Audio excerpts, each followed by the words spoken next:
Welcome everybody to another beautiful, amazing episode of Greeting Mashiach, episode 24, if I'm not mistaken. Today, so Gimel Tammuz was last week, and everybody was talking. It was very nice, actually.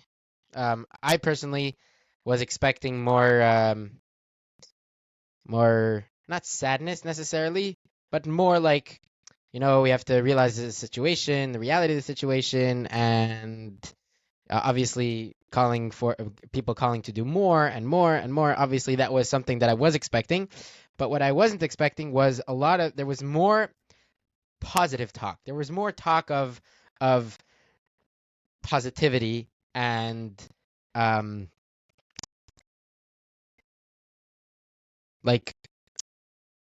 the situation is looking good, not bleak. 30 years, you might think it's a bleak situation.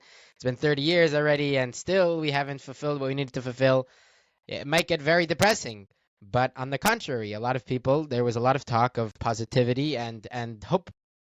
The situation is looking good. Even though it's 30 years, it's still looking good. The one mitzvah campaign came out a while ago, but there's a new reinvigoration. The Totals has the Aleph that a lot of people are learning now. We just had the Moshiach Now. That was beautiful. I watched. Yeah, the Chidon, it's pretty amazing. So there is, and also you had from your average person, the average conversation was there was a Mashiach talk. There was a Mashiach energy felt in a lot of, I wouldn't say all, but a lot of Gimel Tammuz events that I attended. And that I listened to and that I read about, there was a lot of Mashiach talk, which sadly surprised me. But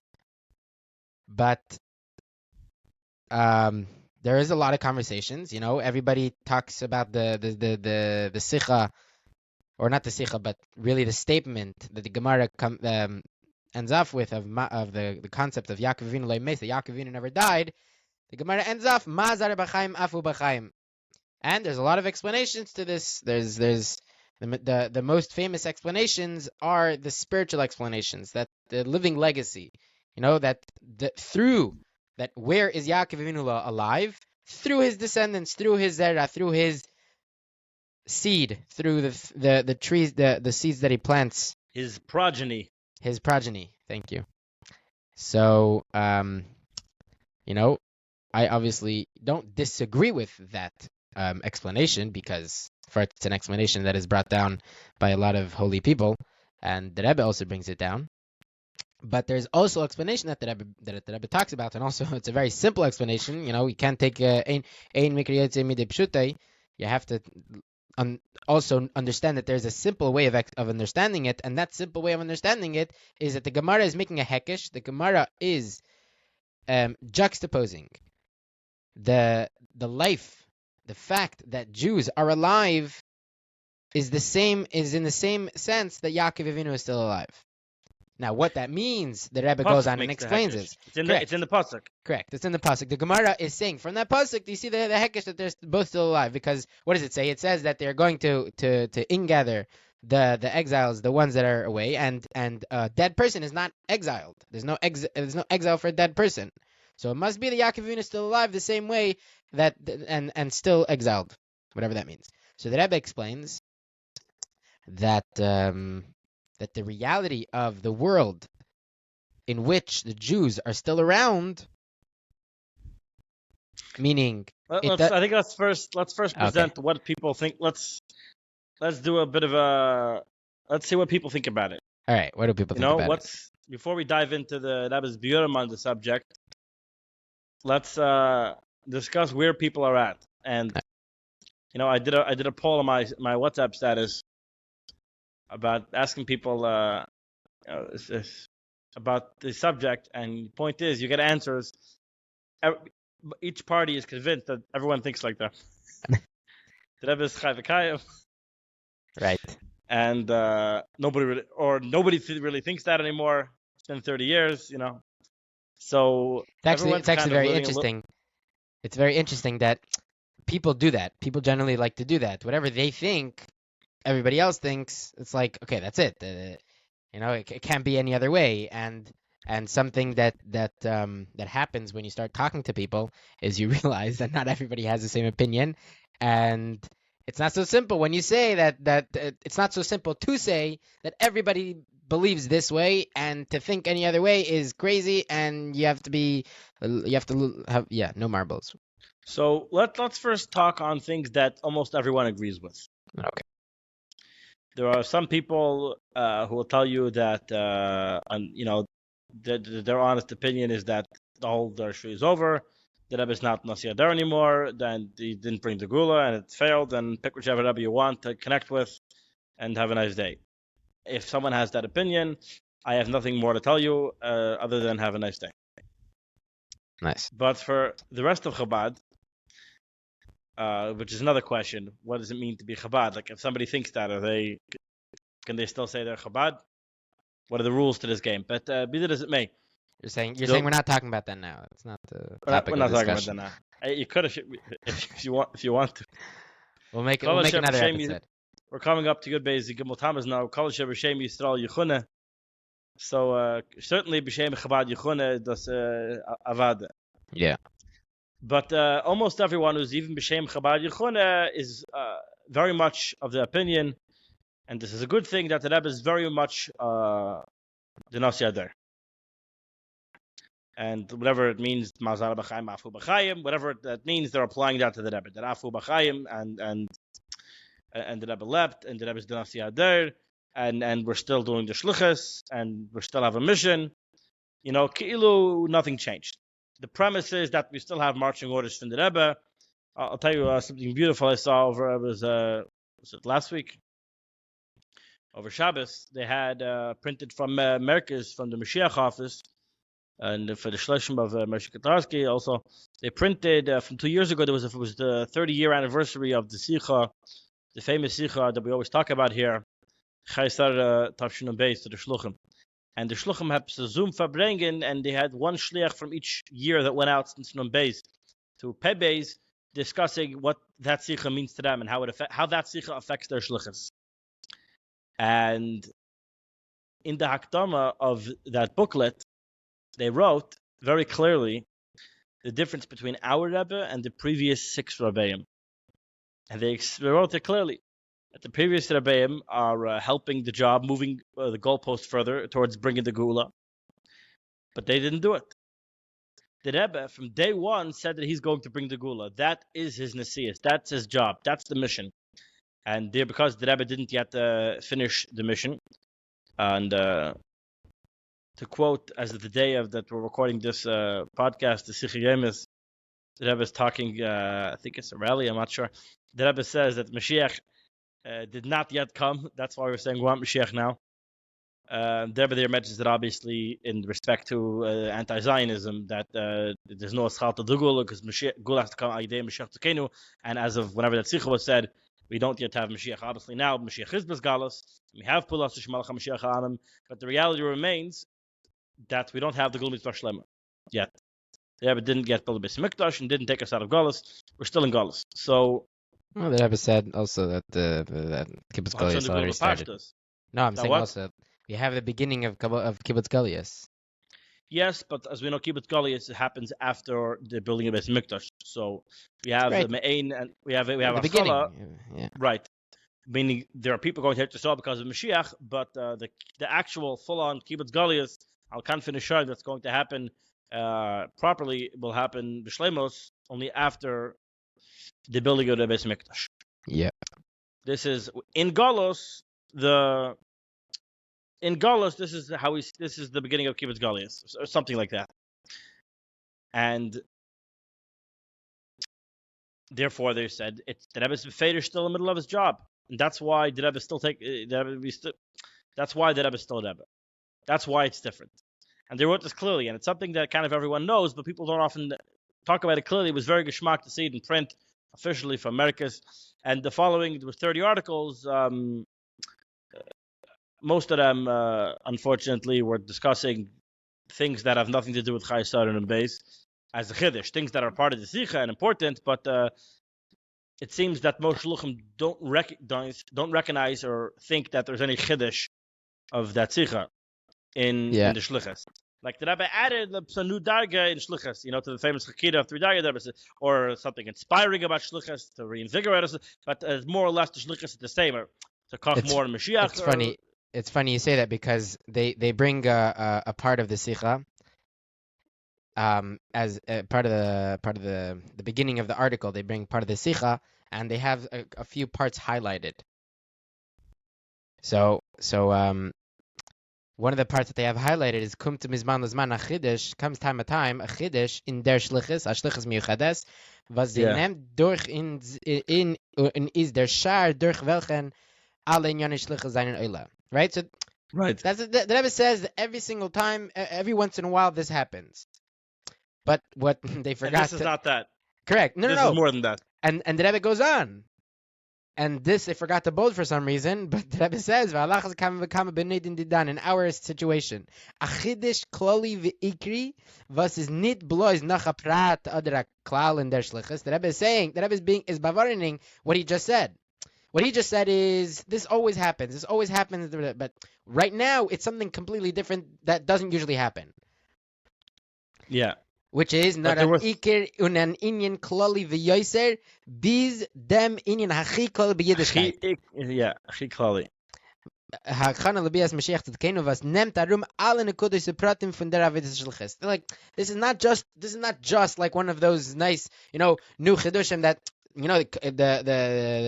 the call for the hour, whatever it's called, the call of the hour. No. This is a complete and foundational change that is happening right now. Anyways, continue, please. So, a lot of people didn't get it. There were a few articles, however, from Shulchan Der very Geschmack, talking about the Kach and Mashiach and learning now from the Beis with their Chevra, and how Mashiach is here. It says we have to greet it. It should have said, probably was a typo. I meant to say greet him. Another one of our pet peeves over here, that the Nakud has to be focused on greeting Mashiach, that he's a person, not some concept of the Gula. But be that as it may, some of it was Geschmack. Most of it was Geschmack, but not so much on target. But we're getting closer. This is room to be hopeful. People are getting the message. Right. So this is interesting. Yeah. So this, I know this is not the topic of today, but you brought it up, so we'll talk about it. But this article, an article like this, where they asked Shulchan what they understand Kabbalas Pnei Mashiach Tzedkeinu is, the Rebbe said in that to be fair, it was how does this? I believe if I recall the question they asked then 2 years ago. How does this Sicha affect your shlichus? So it was more broad. So they were just being honest, I guess. Yeah. In this Fabring, we asked 30 people, what does the Kabbalas Pnei Mashiach? What does the Kabbalas Pnei Mashiach, the shlichus charged to us at the Kinnas HaShluchim, Ma'ila Mitavshin and Beis, mean to you? Okay. Fine. So what's my point? My point is in the end of that Sicha that Rebbe said that. Yeah, we have to get together. We have to figure it out. If we would have done this 30 years ago, we would, and I'm going to say this with as much authority as I have and as much, With all due respect, yeah. I'm saying, with all, yeah, correct. With all that my word, all the weight that my word carries, if we would have done this 30 years ago, if this same article would have been put out 30 years ago, if it was a topic of a conversation, Shluchim trying to figure out together, what does the Kabbalas Pnei Mashiach Tzedkeinu mean to us, we would not be in the situation we are now. Now, I wasn't around in the nuns, for most of the nuns at least, but I imagine during then, as I understand it, it was somewhat of a topic of conversation, but we never settled on the matter, and it was never properly implemented, and it kind of got lost on the wayside, unfortunately, by a lot of people. So these are all, Baruch Hashem, things that everyone agrees. The Rebbe's the Nasi Adar. The point I brought this all up, to go back to my mahalach of what I was saying, is that the Rebbe is still in the middle of the shlichus. We still have a mission. We have a job to do. We're and b'chlalos, the job is to bring the gula. That's everyone agrees on all these things. Now, where things get a little bit murkier is how. What does it mean that the Rebbe is still the Nasi Adar? How does that work? What are the technical specifics of this? And Moedar Rabbah, the real answer is that it doesn't matter. And the Rebbe is the Nasi Adar, and the Rebbe is taking us out of Galus, and the Rebbe is still Melech HaMashiach. And you can turn off the podcast now if you're happy with that. But for those of you who want to continue and know the truth, Here we speak only truth now. The way we see it, at least. We don't know. We don't really obviously know the real. We can't know for sure anything, but we do know is we turn to the Rebbe's Torah. We talk about it. We discuss it. Speak to Mashpiyim, and you see what makes sense, because how are we supposed to understand the situation the way that Rebbe still the Nasi Adar after Gimel Tammuz to try to understand it. There's always Nasav and Ishma. First you have Kabbalah Sale, you accept it, that it's true that Rebbe is the Nasi Adar, no problem. But then also I think it's important to try to understand it. And the reason why I think it's important is because you have this machla of people trying to not understand things. They want to keep things vague and misunderstood or not understood and not try to figure them out. They say that the Sichos are Himmelish and Right. And they don't really understand them. And they're upset at anyone who tries to understand them. They want to leave it vague and not figure it out. And this affects people on both sides, because you have, so-called anti-Bishachisten who, say that all the Sichos are vague and we don't know what they mean. So just to stop ebeketing the whole shlichus because you think you induct America over here. And you have people who are radical tzvatim rishon l'tzion people that was walking around giving out dollars, telling you that you have to accept with Kabbalah Soil because of a remez of Noshin Ev Gniza that the Rebbe is walking around giving out dollars, and there's really no yesod to say any of that. But if you have any questions, I'll tell you have to accept that and stop trying to make sense out of the Sichos. This is higher than Teva, and that's the way it is, and that's it. So on both sides, a lack of clarity leads people to confusion and to make even more radical statements and veer off the correct path. So I feel it's important to set the matter straight and to let everyone know everything makes sense. The things that don't make sense, the Rebbe told us don't make sense. The fact that we're still in Galus does not make sense. Because according to Torah, the Rebbe told us we should have the Gula, and David is chayav to bring the Gula mitzvah shlema. Right now, even up a Torah, and that's why I have all the Piskei Dinim. And the Rebbe told us he gives Ma'gulatchem and the Psak Din. He gives Ma'gulatchem, and the Rebbe says in Mishpatim there, Mishpatim the base, Psak Din Messina, he gives Ma'gulatchem, and the Rebbe clarifies. What does it mean he gives Ma'gulatchem? It means that it's a time for Mashiach to be Chaskos Mashiach. It's a time for him to be Vada Mashiach, to actually finish the job. That was the Psak. The time of Geula is coming, is here. The time of the actual Geula to actually happen for real. And this has to happen, and there's no excuses for the Eibishter. That's obvious. 100%. But what we should do to bring the Gula, that's not a secret. That the Rebbe told us what to do. Like we're saying, Kabbalah, Mashiach Tzedakenu, all these things. So you have to. What is understood, it's important to know. What we don't understand, we don't understand. But what can be understood, there's no reason to make it confusing or to obfuscate it. So let's dive in here and try to figure out, to the best of our ability, what is going on over here with the status of the Rebbe's being alive. And obviously, the place to start is with Shmos, the Sicha, the first Sicha of Shmos and Chelek Chavav of Lekutei Sichos. Very famous Sicha. So that Sicha, the Rebbe talks about both Yaakov and Moshe Rabbeinu. And the Rebbe discusses how Moshe Rabbeinu is Midasa, is Emes, truth. And because he is the midah of truth, he's Ma'aseh the Moshe are Kayam and La'ad. As we know, the Mishkan was never destroyed; it was merely dismantled and buried. So, but it always exists. The Aron still exists. All the things, nothing was destroyed. That's because Moshe is Emes.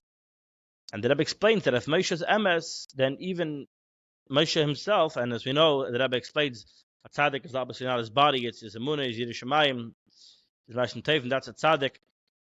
Moshe Rabbeinu's neshama, bekitzer. Moshe Rabbeinu's neshama, that's who Moshe is. His neshama is so, because Moshe is Emes, must always be in this world. Moshe's neshama has to be in this world, can't leave, can't have death. It's not shaykh. That's why it says Lemes Moshe. So how is it that Moshe is still in this world? The Rebbe explains that it's the Moshe is in the Eini Eda and the leaders, and more particularly, says the Rebbe, es muzayin a Moshe b'chol dar. There must be muzayin. The Rebbe's lashon. There must be a Moshe Rabbeinu in every generation, and Moshe Rabbeinu's neshama must always be in the guf gashmi of the Nasi Adar. That's what it says there in the Sicha. You could look it up. Which Sicha is this? I can probably have it behind me. I can go get it. Don't have to get it. It's okay. Nice. So it's good to have it behind you. Here we go. just klar machen den Yanim here, so we don't make up any words. For clarity's sake, now, this is a famous Sikha. People know the Sikha. This is no chidushim here. We're just want to have the Inni Bishlemus. So it says like this. Masheke by Moshe sagt man loy meis, that because Moshe is midas emes, and chayev euch the way they are verbunden, has to be verbunden with this world, so it can't be any misa, even megashmis. Und Chazal sagen ist Pashtusha der Moshe bechol dara v'dara, as nishmas Moshe tut sich an in die chachmei hader, any eda, like we said, the leaders, she bechol dara v'dara, uvam yuchad, in particular, in them nasi hadar, was ein dersh, ein by Moshe. The Rebbe brings a quote from Bereshit Rabbah, there's no dar that's not of someone like Moshe. Then the Rebbe says, in parentheses, and then the Rebbe puts in bold the word muz, as muz zayna Moshe bechol dara v'dara, in welches is angetan nishmas Moshe. There must be in every generation a Moshe which is enclosed the soul of Moshe. Then the next paragraph, as das is nit gufish Moshe. It's not Moshe's body. Is that but if he bald as chaya tzaddik einem chaim studying, they're not physical, they're not fleshy life. Kim chaim ruchim, spiritual life. Seine chaya Moshe nit die chaim studying von sein guf. It's not his life is not his body. Nor the chaim ruchim von seine shama of his soul. Und the chaim ruchim shaloi Moshe's spiritual life bleiben nitchim in olam hazagashmi. How? Durch dem, was sie is tut sich an in die Guf von Nasi Hadar Shebechol Dar V'Dar. So there you have it. And this is really where we know this is how it means to be a Nasi Hadar. This is how it works. You must have Moshe Rabbeinu's neshama in your body. That's how it works. That's something, that's a din in Moshe. Moshe's soul must be in the Guf Gashmi of the Nasi Hadar. So that's one thing. The second half of the Sikha the Rebbe discusses Yaakov talks about Mazar B'chaim B'fu B'chaim, and that stuff that we'll get into in a second. So let's get into it. Mazar B'chaim B'fu B'chaim, like I mentioned before, and B'chlalish, there's two ways of learning this limud. That the Rebbe himself learns. There's the Yaakov is alive in the Zareh, through the Zareh. Mazar b'chum chaim, that Yaakov is considered alive because he's in the Zareh. That's what the Rebbe explains there. That just like Moshe is alive in the Guf Gashmi, the Zareh, Yaakov is alive in the Zareh. And he's in this world, literally in the Zareh. That's how it works. And there's various sichos and verbringings. This is a topic that Rebbe mentioned many times. Often about the Friedrich Rebbe. But as we know about the Friedrich Rebbe, with all of the sichos and all the things that the Rebbe spoke about the Friedrich Rebbe, Zareh b'chaim b'fu b'chaim, the reality was that there was another Nasi Hadar who was angetan to the Neshama Moshe Rabbeinu. That's the Rebbe. The Rebbe was the Nasi Hadar. We finished the Dara Shishi, we began Dara Shvi, and obviously, and like the Rebbe explains, Masar B'chaim B'fu B'chaim, that just like Yaakov is alive in the Zareh, I'm veering off from strictly what the Rebbe said to give my own interpretation. The Friedrich Rebbe is alive in the Zareh. That means in the Rebbe. I believe, generally speaking, that's the pshat where the Rebbe is saying that the Friedrich Rebbe is with us and he's still alive through the Zareh. That's through the Rebbe. The Rebbe is the pile, though, the Nasi Hadar. And that's how this works. Similar, Lashon, where you find something similar by Shaftim, where the Rebbe talks about him being himself being a Navi. The Rebbe says that a Navi Shahed, like Navi Achar Shehu Navi, he doesn't have to, if another Navi testifies about somebody that he's a prophet, you don't have to have any more signs from him. That itself is enough. And the Rebbe says, "Mizet is by Mshver." We see by father-in-law, by the Friedrich Rebbe, and Vidas is nimshach b'dar shel achar al yedei talmidav. And the way this is continues in the generation after him through his students, in the plural. So I don't know who these students of the Friedrich Rebbe are, who are the Navi, but I'm assuming, and I think you'll agree with me, that it's only the Rebbe. And yet the Rebbe calls this talmidav, lashidad. So Mazar b'chaim b'fu b'chaim, obviously the Chassidim are following in the ways of the Friedrich Rebbe, and we follow and listen to the Friedrich Rebbe, or in our case, listen to the Rebbe. Like the Rebbe explains multiple times, it's the actions. Torah is maftiach. Torah assures us that there will always be in keeping Torah mitzvahs, and that therefore we're assured that Yaakov will stay alive. His being alive depends on the Zareh. It's Mazai b'chaim b'fu b'chaim. So us following, like we know, the Rebbe spoke about this by the court case famously before by Heitevis, that the Chassidim, when we're Lachmar Lebedik and Nachmar Stark, when the Chassidim act that way, that makes the Friedrich Rebbe that way. And being active. And that's what it means that the Friedrich Rebbe is Active. more stark and active, and he's literally, he's there with us. But L'Poyel, the Rebbe was the one who was feeding, and the Rebbe was the one who was leading, and whoever the Friedrich Rebbe was bringing us Yadar was through the Rebbe. All right. And yet we made a new generation. So if you want to compare, so I don't think we can compare this whole way of learning to Yaakov Avinu to the Rebbe, because if that would be the case, then we would need to make a new Rebbe, would be the 8th Rebbe and an 8th Dar, and we'd say Mazal Rebbe Chaim before B'chaim, but the Rebbe, and he would still be the, you can call him, like, just like the Rebbe called the Friedrich Rebbe Dar, we'd call the Rebbe still the Nasi Dar if we wanted to, and but we'd have to have a new Dar and a new Moshe, and it would have to be Angeton and him. There needs to be Moshe Rabbeinu's Neshama has to be in the Gogashmi of the Nasi Dar. So that so the good news is there's another way of learning this whole story with Yaakov. So, one sec. Okay. Yeah. Fine. And there we have Viyachi Chelek Lamed Hey. And there the Rebbe explains that it's a hadin there, a tiniest, very geschmack, but the part that's negate to us is the Gemara is a question. We say Yaakov's alive. So the Gemara asks, so he's alive, so Vichai B'chti, was for no reason that we bury him, we embalm, all these things. We're trying to figure out what's the reality here. Is the reality of the world or of Torah? Torah L'Poyel follows the halachos of Torah. The way you have to act follows the Metzias, the way it appears to you in your eyes. And that's how Rashi learns. Rashi learns that if you look in Chumash, if you look in the Gemara, Rashi says, Nidma lahem shemes. It appeared to the Egyptians that he died. It's Pashut merely an illusion. Yaakov is alive, Begashmias. The fact is he appeared dead. So if he only appeared dead, and it's really totally fake news, and he's Pashut alive, Begashmias, some sort of trick, so to speak. So then Torah talks about burying him and embalming him and eulogizing him, and it's not true. It's fake. It's an illusion. It's a nidma.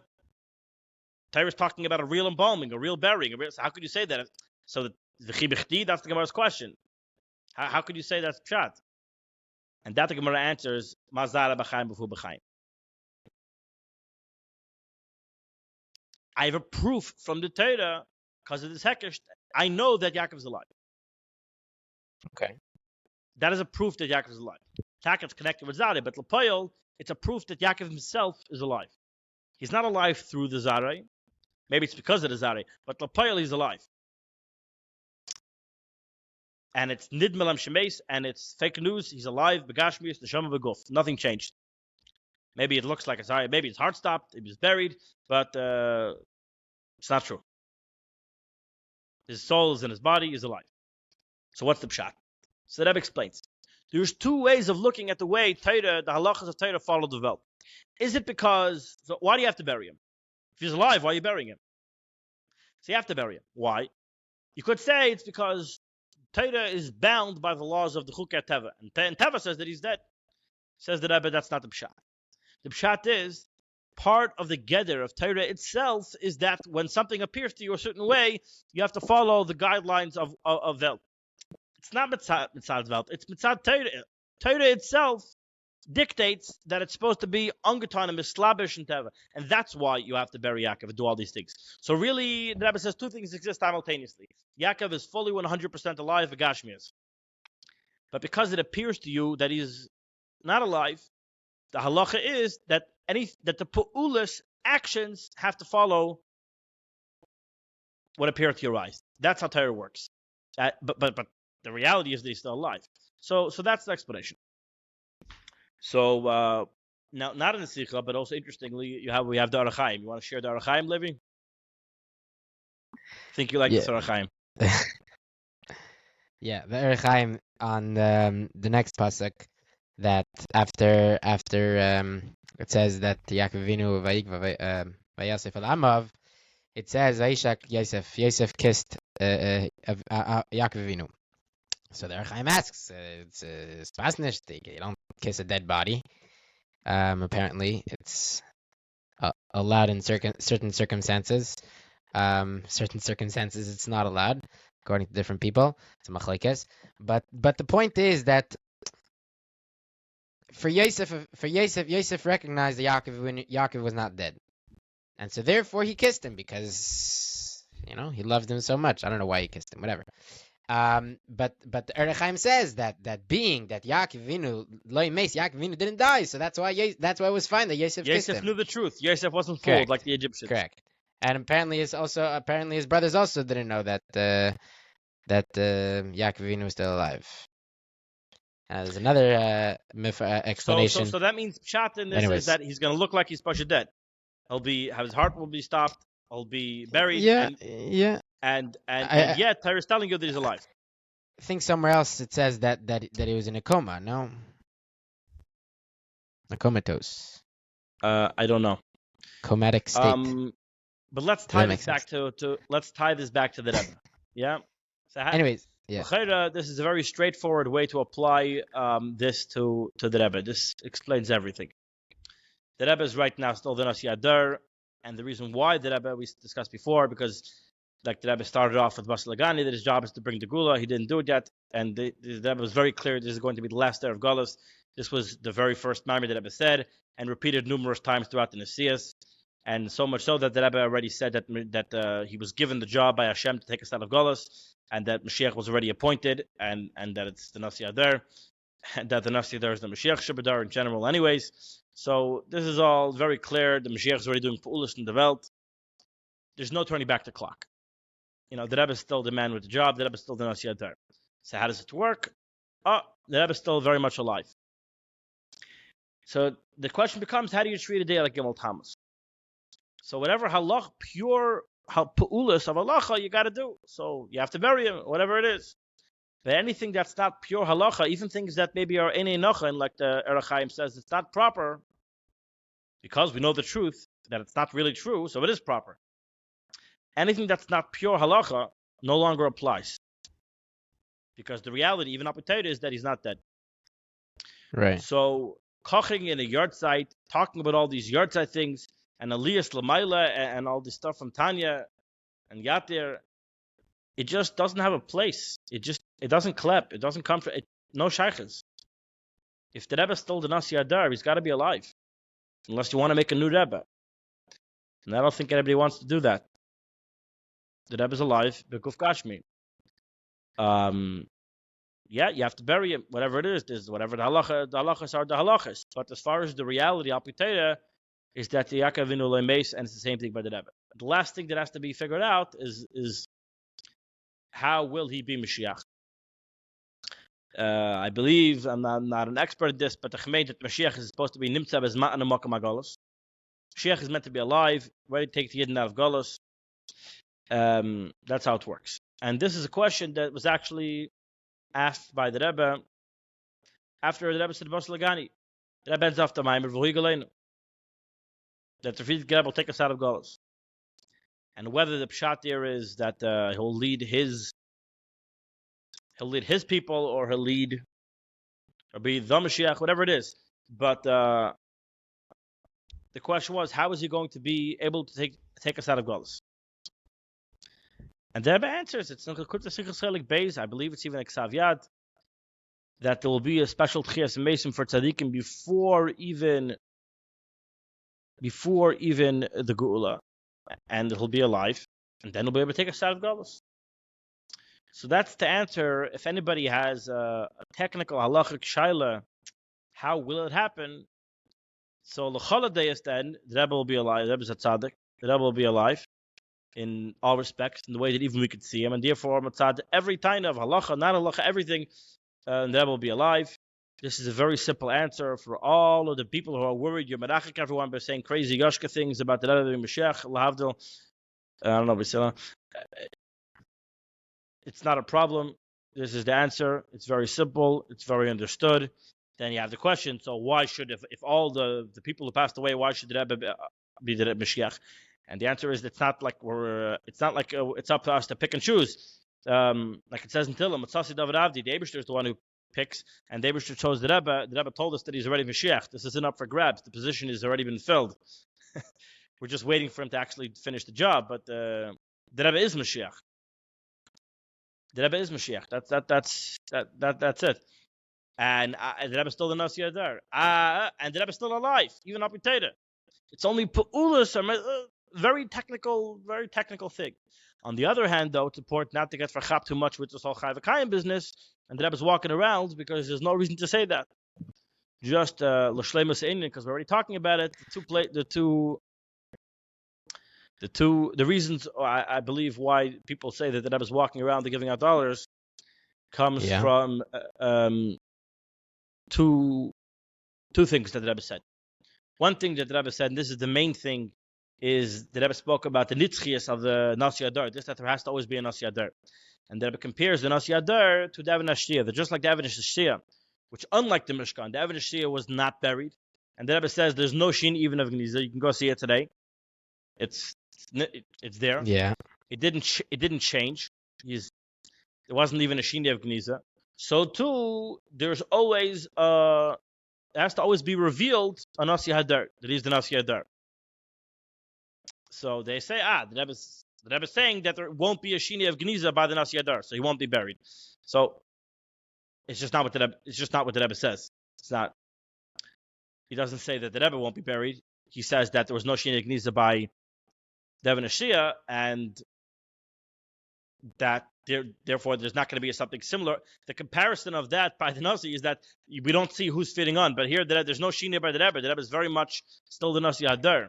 Right, the shini Gniza not necessarily has to be to the physical body. And conversely, even if you want a time there's not going to be a shina of Gniza that you could still see him, then even according to them, you would have to see the Rebbe. Not having a shina would mean that you do see. The whole point that they're saying is that there's no shini of Gniza, so the Rebbe was not buried. If you want to make that comparison to the fullest extent, then just like the Rebbe is saying, you could right now see the Avnei Shtia, you have to right now be able to see the Rebbe, or else their pshat doesn't work. You have to act. It's not enough that the Rebbe is giving out dollars invisible. You have to see the Rebbe giving out dollars. And they don't see that. So there is a shinoi, even according to them. So Abba said it's not the pshat. The pshat is that you have a Nasi Adar who is... There's not going to be a shinoi that will be hidden, that you don't have a revealed Nasi Adar. We have a fully revealed Nasi Adar. You're saying because of this concept that there's going to be no shinoi Gniza, therefore it must be that the Rebbe is still doing all these things, and the fact that we don't see it is what? I guess that's what they say. You're saying what I'm saying, or they say? No, I'm saying what they're saying. What they're saying is... Now, what happens is, if you ever get this far in a conversation with one of these people, is that you can find, at this point, they will tell you that it's Kabbalah soil, and it doesn't have to make sense, and nothing has to make sense, and you just have to accept it. Now, the thing is, it's not a pshat that the Rebbe campaigned about this idea for 40 years, and that therefore you have to accept the Kabbalah soil. This is their pshetel about a remez of a sicha that's can be understood differently. So why invent an entire very radical shita that we don't have any precedence for in all of history or any of the Rebbe's Torah and say this is what's happening? There's no reason to say that. Are there times, like for example, people put out the chair for is there certain times where it makes sense to do these things, and certain times, and why those times? Putting out the Rebbe's chair, if you want to daven with the Rebbe's minyan, the Rebbe's with us, all these things, beautiful, fine and good. It's the Rebbe's giving out invisible dollars right now, and you have to move out of the way. His gash, and that he's not buried in the oil is what I'm getting at here. Whatever you want to do, as long as as long as the Rebbe's body is buried in the oil, whatever else you want to say about the Rebbe being with us is all fine and well. But there's no precedent really. We have the Mashal Rebbe, or that we know the Baal Shem Tov in the market, or by in prison without the Rebbe. So Eliyahu Navi comes back in a Guf Gashmi. So okay, you want to say someone comes back in a Guf Gashmi back to okay. So you're saying stories. We have precedent of that in Chazal. But is there a difference? Is there a difference between saying the Rebbe is alive b'Guf Gashmi and the Rebbe is alive walking around and giving out dollars? So yes, yeah. Is it because you said before that it's wrong to say, or not wrong to say, but you were saying the issue is saying the Rebbe is alive with Guf Gashmi. Is there a problem with saying that the Rebbe is alive with Guf Gashmi? There's nothing wrong with saying it. You just have to clarify what it is that you mean by saying it. Okay, I guess. My point is, as I prefaced, how would you? Right. I preface with this entire discussion that none of this is really important. All you have to know is that the Rebbe is the Nasi Adar and he's Mashiach. So overly koching in something that's not important is unhealthy. It's important. I'll tell you why it's important. It's important when it It's comes only to important insofar as it leads you to continue to believe that the Rebbe is the Nasi Yadar and Mashiach. correct in the so what I'm saying is it's important That's my in the point. context. It's not important in It's and of itself. important, right? 100%. It's important in the context of when it comes to day like Gimel Tammuz, and you're trying to convince someone that it's not a yahrzeit, it's not a Yom Elul, all these things.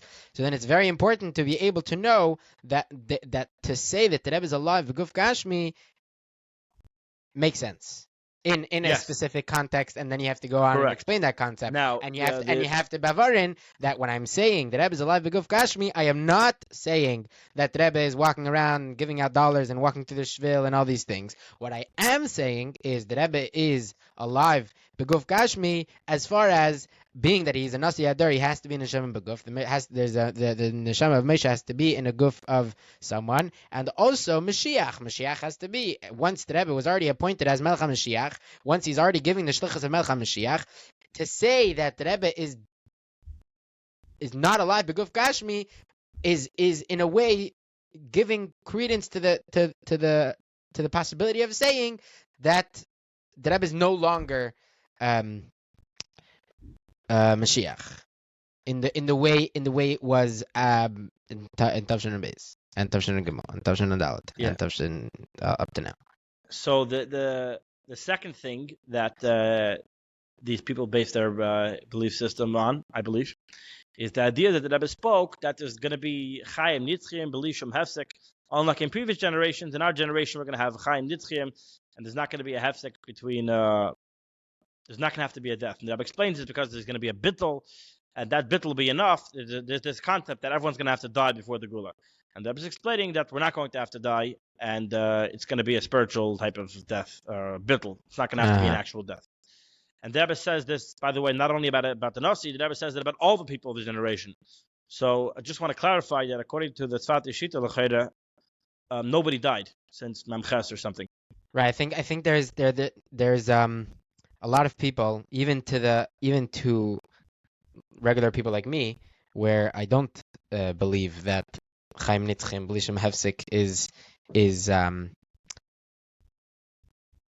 is like a thing that is actually happening, because so they bring a proof from in Tavshin and Beis. There was the lady that I think was killed, and the Rebbe said a whole sicha.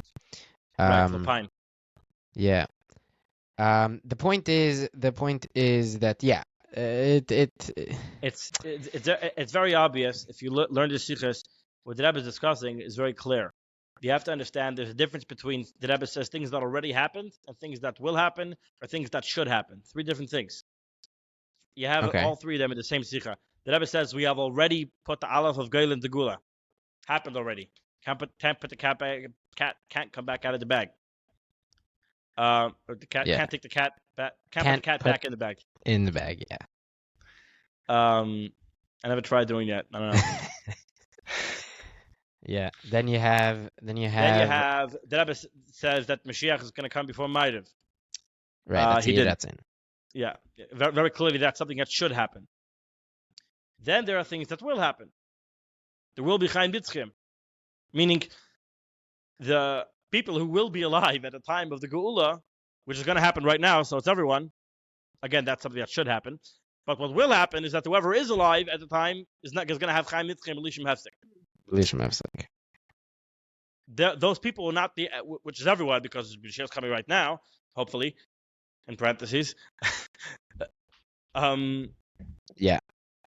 And you could say, once you start making chilukim and explanations, and you can use your shikul hadas. You don't have to just, like we said, you don't have to say everything is not understandable or everything is kabbalah sero. No. You can make sense of things, and I believe, everything makes sense. Everything works out. What comes out is that it's very important to not just throw someone's opinion out the window because it sounds like someone else's opinion, who that other person is a crazy person.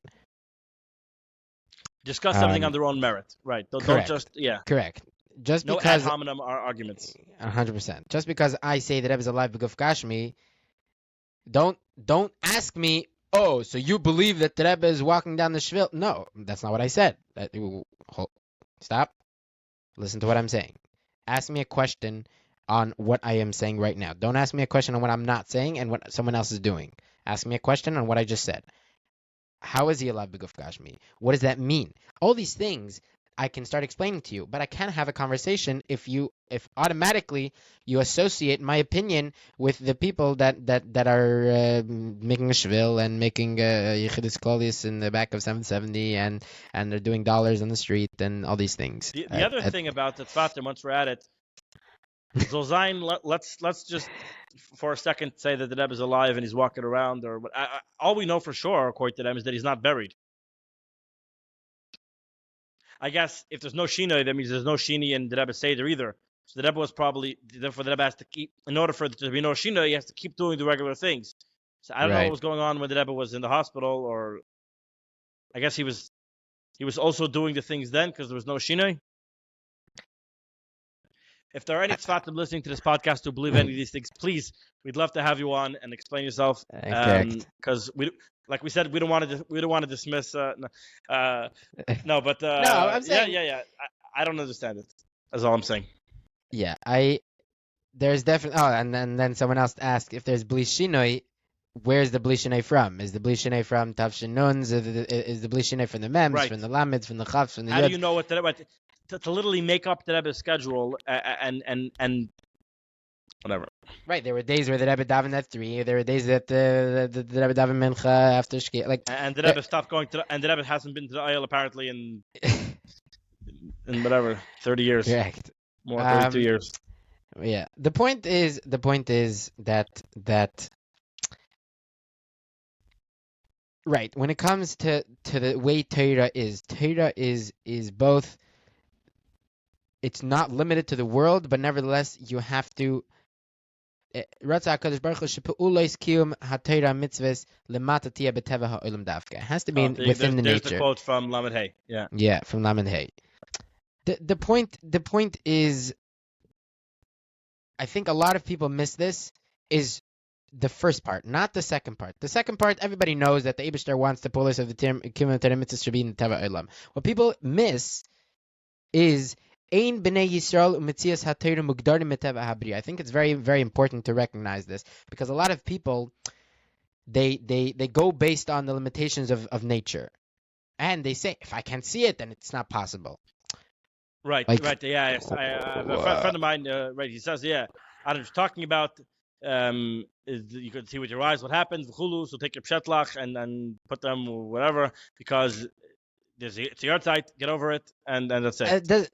It doesn't make any sense. Where are you? Why is that your starting point? You have the wrong glasses on.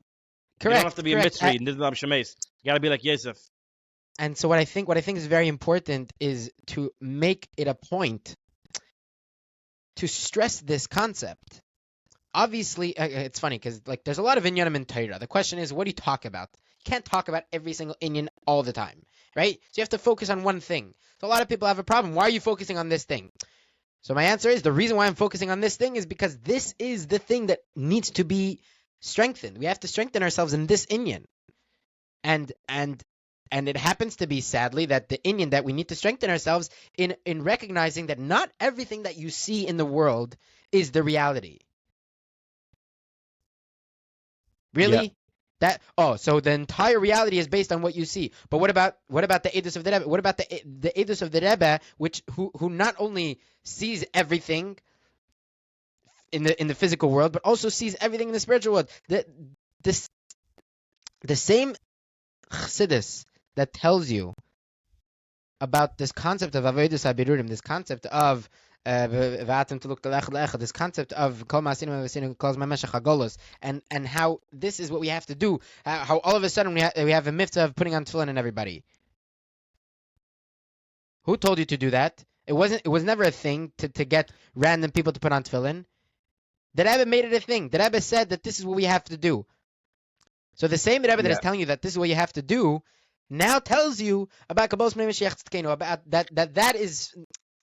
Why can't you trust the Rebbe? The same way you trust the Rebbe with everything else about the Lubavitch and Shlichus and Judaism. Literally, our entire Judaism it comes down to the Rebbe. People move out on Shlichus. People move out on shlichus. I know, like I mentioned, a friend, he's literally just moved out to Alaska, Fairbanks, Alaska. He moved already? He's moving. He moved today, maybe. Nice. Mazel tov. I'm not sure. No, he's moving in August. But Right. August 18th. Point is, he's going to Alaska. He's going to Fairbanks, Alaska. He's moving to live one-way flight to Fairbanks, Alaska. Feel free to donate to his campaign. Link will be in the description. Mitzvah Shem. It probably won't be, but you can look up Chabad of Fairbanks. You'll find it. We just like saying link will be in the description. Yeah, he's going on shlichus. People are changing their lives. People are dedicating their lives because they believe so much in what the Rebbe says. So I'll tell you a story I heard of Gilman Thomas from Yosef Katzman. I think that's his name. Who he has it over a story that happened to Chafs. I forgot the name of the guy in the story, but it was in Russia, and everyone he spoke to there was asking him if they have regards from the Rebbe. He said they would be like davening in the middle of Krishma, and they would like be like over the talis and like slide next to him and be like, "Stuck this from them." Yeah. Wow. He says every place he went, everyone's asking this. He was dumbfounded, like how the Rebbe has this whole network of guys in Russia all over, like couldn't believe it. So he wanted to meet with. He figured he said I should probably meet with the Rebbe. I don't know. So he tries to call Tzchadikov. He says, "Can I get a meeting?" He says, "Absolutely, in 4 months." So he says, "All right, have a nice day." Yeah, not happening. Obviously, a few hours later, he got a call. You have an appointment tomorrow, 8:00. The Rebbe wants to see you, and this was the middle of Elul. The Rebbe didn't do Yechidus during Elul. This is a big Chiddush. So he goes to the Rebbe, and he's with the Rebbe for many hours and discussing a lot of things. The point that I want to get to, though, is the end of that Yechidus. He had a question. Russia wanted him to tell the world that Yiddishkeit is flourishing in the USSR, and there's no, like he said, he went to shuls. He was like, there were every city was like a token shul. There was officially, according to the law, you're allowed to respect religion. You're just not allowed to practice anti-revolutionary activities. So they had a whole stockpile of hundreds of Sifrei Torah that they confiscated from shuls.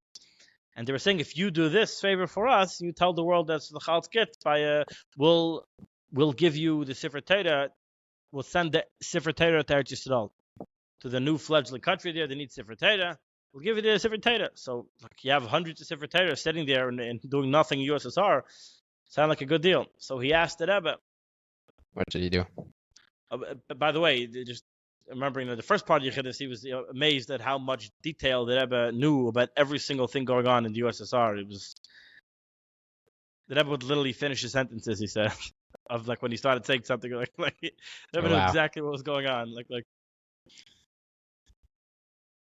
And that's really what it means, by the way, that the Rebbe is the Rebbe, he's the Reish Bnei Yisrael. It's also esoteric, but it's also exoteric. The Rebbe was the leader of Klal Yisrael, the Gashmias. He took care of every single Jew. This is just true. This is historical fact. More than perhaps anybody else since Moshe Rabbeinu. Like the Rebbe says about the Frierdiker Rebbe, you see that he's Gashmias Zonim and finance all the Yidden. He's taking care of all the Yidden in Russia, etc., all the Yidden in America. You have to see it even more by the Rebbe. The Rebbe Pasha took care of Klal Yisrael. He assumed the Chrayas. He wrote letters of but like seriously. At any rate, the Rebbe told him not. He asked the Rebbe what to do, but the Rebbe said, "Don't take the deal. Not a good idea." And the reason why is because they're going to need the Sefer Torah when in Russia. The Iron Curtain's going to fall, and they're going to need Sefer Torah. He said, for 30, was it 2 decades? Chafs to Lamed Smith, 3 decades he was walking around embarrassed to tell anyone this Yechidus. What the Rebbe said was so loony, forgive my language, so not shaykh, so crazy. The Iron Curtain, The Iron Curtain was not. They did not need the Sefer Torah. Let me tell you, this was not even Oila on the Cheshbon. We don't know what it means. We were born after the Iron Curtain fell. It was not Shayach. And the Rebbe says, Beferish, that the Iron Curtain's going to fall. It took 30 years. 30 years. 25, whatever it was, 25 years. The Iron Curtain fell, and he had egg on his face. But if the Rebbe tells us that we're going to have Mashiach, that's what he was bragging about. If the Rebbe tells us we're going to have Mashiach, we're going to have the Gula, he's taking us out of Gullus, it's going to happen. It's been 30 years, will it be another 30 years? I don't have the answer to the question. But we do know the Rebbe's perspective always to always be hopeful, always be optimistic, to certainly about things like this, that we have to have the Gula, and Baker to do everything we can, not to lose sight and just say, oh, we'll do whatever. No, the Rebbe gave us instructions to keep the koching, the things that the Rebbe told us to kochen, the Gula, living Gula, the Gmachder yourself. The main thing that the Rebbe told us is the Shlichus now. Kabbalah's Pnei Mashiach Tzidkeinu, to actually, it all has to be focused, the whole Chabad movement, on greeting the Rebbe as Mashiach. This is not controversial. This can be explained like we're doing right here. Everything can be explained in, like the Rebbe says, people are always worried about Beifin HaMaskabel. You can explain it by Beifin HaMaskabel. You can't claim that it's Berachik people if you haven't tried telling them. Preemptively telling us that it's not absolutely not shaykh to say any of these things is not the answer. Try it. Do it. We can do it. We'll be successful. We'll have the Gula Midas Ashtei B'Kar of Mamash. Amen. Yeah. Amen. Wow. Thank you. That was that's a good story. Yeah. To be strong. Have to be strong in the Emunah and Bitachin. So I guess we'll finish off with we spoke about how we want people to give different viewpoints, because we don't disagree on everything. There are, like, for example, this we had a big disagreement, obviously. In case anyone didn't know, this is already after a lot of conversation. Yeah. Correct. But we figured it out. Baruch Hashem. But it would be very, very geschmack, and sort of to the point of this podcast is to expose not only other people but also ourselves to other ways of thinking. We understand that there's not just one way of thinking, and we appreciate when other people voice their opinion, because sadly, being that it has been 30 years, it hasn't been 30 years of conversations, it has been like 20 years of conversations, but those 20 years have been very vitriolic and very, like, not really trying to figure out what to do, rather just blaming the other person as to why we're still 25 years or 20 years, whatever it is. I think it's very important, if you have an opinion, and everybody should have an opinion, to talk about it, to let your voice be heard, let your opinion be known. Just to clarify, I don't think that everyone is entitled to their opinion. No. But I think that everyone should discuss their opinion, should figure it out. But it doesn't mean I think that it's possible to have 17 different correct explanations. No, for example, right. I'm saying, for example, like the disagreement that we had. It was, first of all, I think, based on a misunderstanding of what each other thought, because you were saying weird things that didn't make any sense. All the things I said made sense. No, not now. Before, the conversation off screen, I don't know. It was like, whoa, like, what were you saying? And I feel like you said a lot of those things because you were on the other side of what I was saying. What did I say that was crazy? I don't know. You were saying about how you brought up very much onto stress. Okay, yeah. Correct. Okay. You went very, very far into how into enemy territory. Yeah. Whatever. Anyways, the point is that I feel like a lot of the disagreement could be on a misunderstanding. Now, not every disagreement is on a misunderstanding. A lot of disagreements are we understand each other. We know exactly what each other, what each of us are saying, and yet I disagree vehemently because you're completely missing the point. But even just that, just the fact of missing the point, if I can have a conversation with you and potentially give you my point of view, why I'm saying what I'm saying. The reason why I'm saying it is because this is how I see it, and this is what I think is true. If you hear someone else saying why they think what they think is true, then it not only causes you to rethink what you're saying, but also it gives you more perspective. Perspective is always important. When you can see more, it's always better. For example, if you want to make a deal, you want to buy a car, you want to buy a house, you want to put something in the stock market. The more perspective you have, the more informed you're going to be to make this decision. And especially when it's such a big thing as Mashiach, I think is very, very important to be able to see all perspectives, to see all different angles, and come up to the best and most derech hayeshara to figure to get to the goal. Don't be scared to discuss it, to talk about it, to figure it out. Right? Yeah. So I think for some people it's hard to do it on camera, but I think adrabah, it's best to do it on camera because it makes you think about things. You can't say stupid things. Halavai that everyone who was on camera didn't say stupid things. I'm saying right. I'm saying people will hold you accountable for what you say. Yes, you're held accountable. So you have to think about it. You have to think about something before you say it. Anyways. Correct. So everyone's encouraged.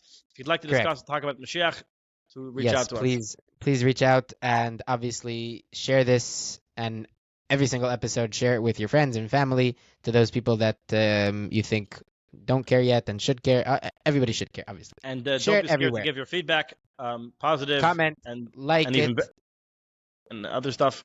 Subscribe. Feel free to share feedback. Yeah. And also, I think I think we should do this in every single episode. Please go back and look at our first few episodes. Very, very important. To be honest, the past few, I think after like episode 10 or something, a lot of it is not completely based on the word of the Sikha. A lot of it is our understanding. Right, which, but if the you have a first different few understanding, episodes are just building the whole shita of how we bring Mashiach. What building the whole Yesod. We're building on that. If you want to know, right? If you disagree with what we think, with what we're saying, go back there first. Go back there and see where we're coming from. Watch how we get from point A to point whatever we are now, and then give us feedback. I mean, obviously, give us feedback on this one also, just without looking at the other ones, but also for yourself. Go back to those episodes. They are very, very important, very foundational to this podcast and to, I think, a lot of conversations that we will be having in the future. Mitzvah Shem, we should have Mashiach right now. Amen. ועד כדי כך המדב גולהוב מהדר עם זול מחי זין יחי המלך